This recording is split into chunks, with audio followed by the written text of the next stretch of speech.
Well, we're here at the 25th International Paper Modelers Convention in Sterling, Virginia. And this is an annual get-together of people who design, build, and basically enjoy models made out of paper, or cardstock if you prefer. Our models include every possible type of subject: airplanes, ships, tanks, cars, birds, fish, animals, dragons, castles, architecture, and just about anything you can imagine. Well, that's what makes the paper modeling great, because there are so many different subjects. Plastic model industry, they're not going to spend millions on a mold if they're not going to be able to sell 10,000, 100,000 kits to amortize the cost of the mold. Paper modeling, you can do all this in the computer as long as you know what you're doing. It's not expensive to do. Hence, there's a lot of different subject material. Well, you can make a paper model out of just about anything. NASA does everything they've ever shot into space. There are paper models of how volcanoes work and earthquakes, and obviously all the airplanes, battleships, tanks. The Japanese do monsters and anime figures. And there's also automata, which is using paper to make an item that actually moves. Flying machines, guys on bicycles. I had the unfortunate experience of receiving from one of my nieces a British model where a guy is getting his head chopped off. Considering that happened to an ancestor, that was probably a bad move. There are churches, there's Egyptian gods, fish, animals.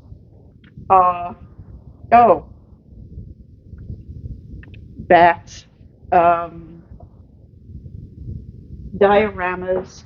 The French actually did a diorama that was meant to be a child's toy that was Joan of Arc being burned to the stake, which I thought was an odd subject. And then I think this, here we go, another wonderful child's toy, a battle from the Russo-Japanese War. So, like I said, you name it, somebody's going to do a paper model of it. I've seen kitchens, I've seen car engines, iguanas, bats, sea monsters, everything imaginable. And a lot of it's out there on the internet for free, which is really great for somebody who's starting out. It's a kind of a special hobby. It's related to other kinds of model building, but has some unique features. Paper models are very inexpensive and require a special type of technique. The paper model community is international, and we're just a bunch of people who like to get together and look at each other's work and learn from each other, and also to show the public what it's all about. Well, you can buy models or you can download them off the internet, and if you have a printer, you can print them yourself, or you can go to someplace like Staples and print them for, I don't know, I think they're color models. Color is like 72 cents a page, so it's not much. And basically, a scissors, a nice sharp pair of scissors, an X-Acto knife is handy, and something to score the fold lines with. I happen to use a seam ripper, which has a very thin area, but it's not sharp, because obviously you don't want to cut the line, you just want to fold it. Some people use a bone folder, some people use a blunt, maybe the blunt end of a needle, but I have like a seam ripper. So it doesn't take much. Oh, and some glue. That's about it. especially with the kids who are using the bathroom, they don't need help. I will have to go into the house and so yeah, I just like in past few days, it's like, what's going on?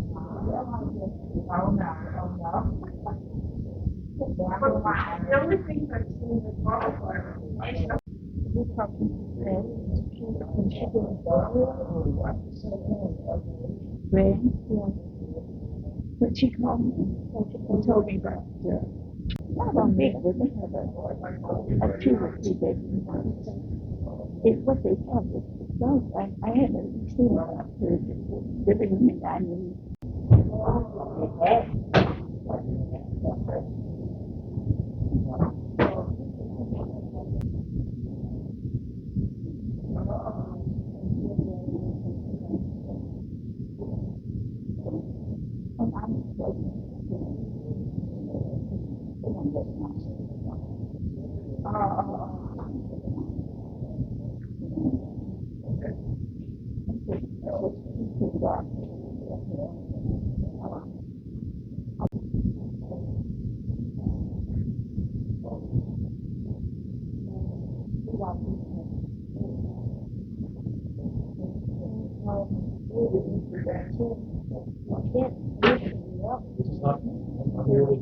And number one, it's not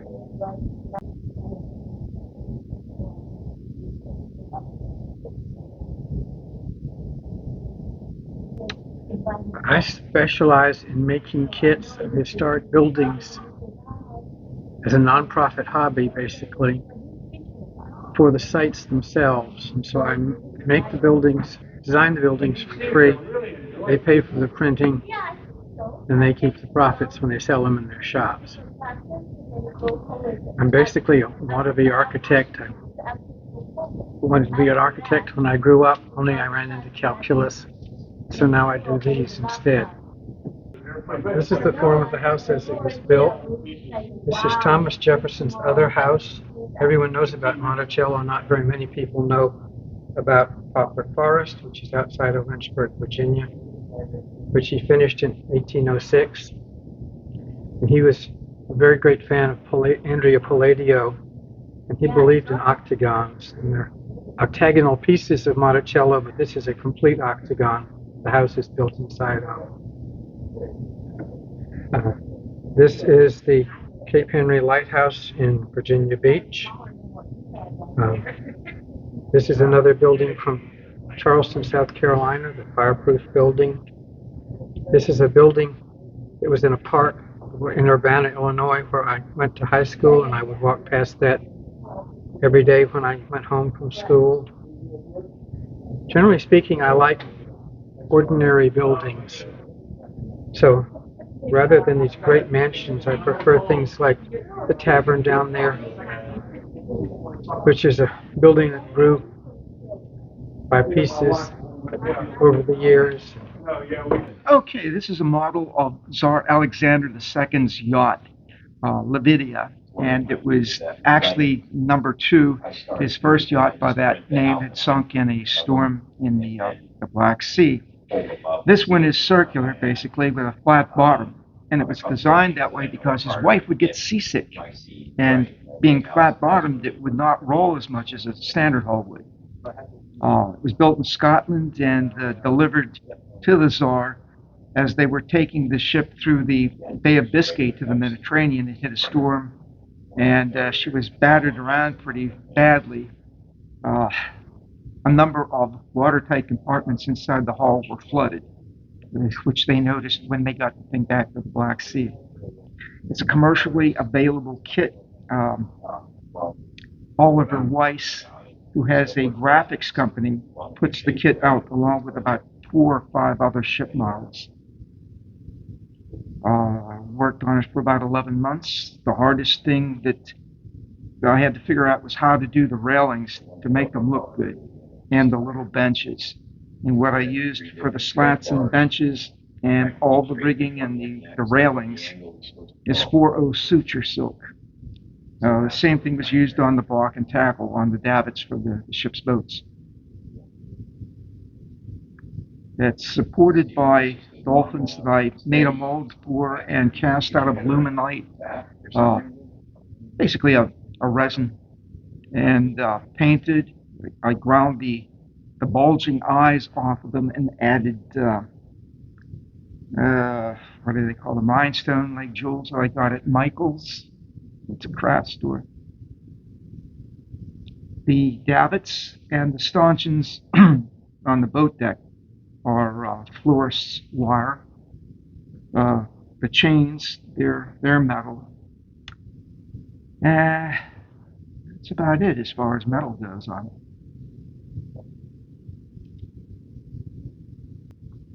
This is a commercial available kit of Howl's Moving Castle. The artwork was designed by Hayao Miyazaki, who runs the Ghibli Studios. He was the one that came out with Kiki's Delivery Service, Spirited Away, Porco Rosso, Howl's Moving Castle, to name a few. The model took about 5 or 6 months to do.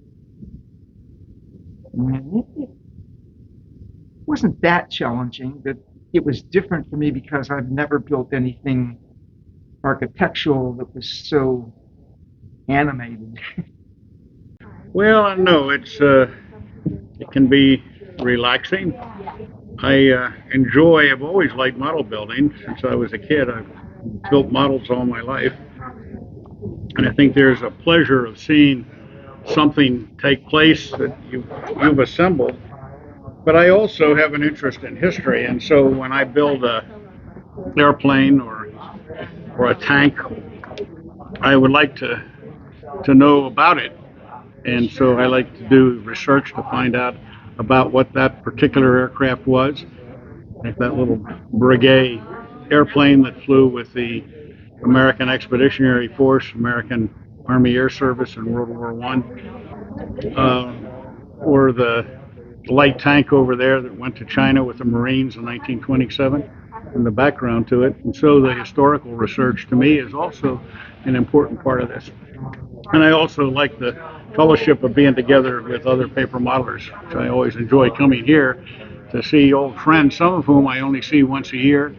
Others I communicate with on our Paper Modelers Forum or by Zoom sessions, but it's always fun to be here and sit down and talk about our interest in paper modeling and paper modeling techniques and so on, but also about aviation history, or we just finished a long conversation about modern farming with Matt Jepson, who builds all those magnificent tractors. For me, the love of tractors goes all the way back to as long as I can remember. Grew up on a farm. My dad raised about 160 acres of corn ground. We fed all that corn then to hogs. Grandfather was a dairy farmer, so I grew up around the machines. As most little kids in Iowa have, I had the cast metal ones for my toys. I think I've worn through about every pair of jeans I ever owned until the age of 5, through the knees first, crawling around and carpet farming, if you will. So the love of tractors was always there as a result of that. But what led me into building them was I couldn't go to the store and buy the one Dad had. I couldn't go to the store and buy the one Grandpa had. So I was always constantly trying to modify them to make them that way, or figure out some way to build my own. I tried, various ways over the years. I'd buy the cast metal ones and modify it to try and make it like Grandpa's or Dad's. That kind of gave way, because then I was buying one for the shelf and buying one to cut up and everything else. Well, that got expensive. So I tried the model railroaders approach, styrene, brass, balsa wood, that kind of thing. But the parts and materials and tools and everything else was pretty expensive. And then every time I'd move in the Air Force, I had to throw all my paint away. Well, at $25, $30 a rattle can, that got really expensive really, really fast. So I had to find some way. Somebody bet me that I couldn't build a 3D paper tractor, and well, that was 30 years ago, and what you see is what happens when somebody tells you can't do something. Take Matt's materials here, all done in the computer, and look at the results. Beautiful. There's no kits for any of the stuff that he's made. Each one of his models is a jewel, museum piece. I'm building my own designs. I'm using an AutoCAD based software. I use the AutoCAD Lite software suite. So I'm drawing everything two-dimensional. I'm not doing 3D design. I'm not doing 3D printing. I'm just drawing everything flat. All the unfolding is going on inside, I'm unfolding it. So if you take a box and lay it flat, in essence, that's what I'm doing, and then just drawing that shape. The paper offers me a medium that will allow me to take my models anywhere in the world. And being in the Air Force and deploying, some of the models that you see before you were built in Iraq, Afghanistan, all over the Middle East, all over Europe, anywhere in the world, whether I'm going for a long time or a short time, I'm able to take my models with me, and I can take myself home mentally from anywhere at that point and get that R&R that I need when I'm doing that kind of stuff. So I think that's the combination of things. It's when I'm working individually there at home with my model, that I using my hand skills. And as I get older, my hand skills are starting to diminish somewhat, but I still take the pleasure in being able to take a flat piece of paper and end up with something that looks like that. So there's that aspect, the craft aspect, the historical aspect, learning about what it is that I built a model of, and then there's the companionship of other paper modelers. Well, as you said, it's very easy to acquire kits. There are all kinds of places online where you can go and get pre-downloads as PDF files, which you can then print on your color printer. And with some very simple tools, you can build your first model. For assistance in doing that, we have a vibrant online community, papermodelers.com, which has reviews of models, discussion of different techniques, and all kinds of other things like that. So it's a very easy thing to get into, and the tools are relatively inexpensive and easy to buy.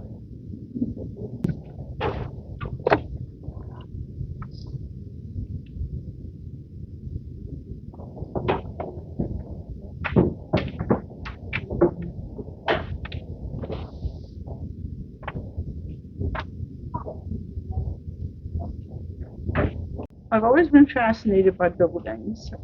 Grew up on a farm. It started with an interest in barns, and then I discovered castles and all the other fascinating buildings in the world. And I've always liked small. I used to do doll houses, and since I collect paper, the idea of cutting up a paper model is anathema.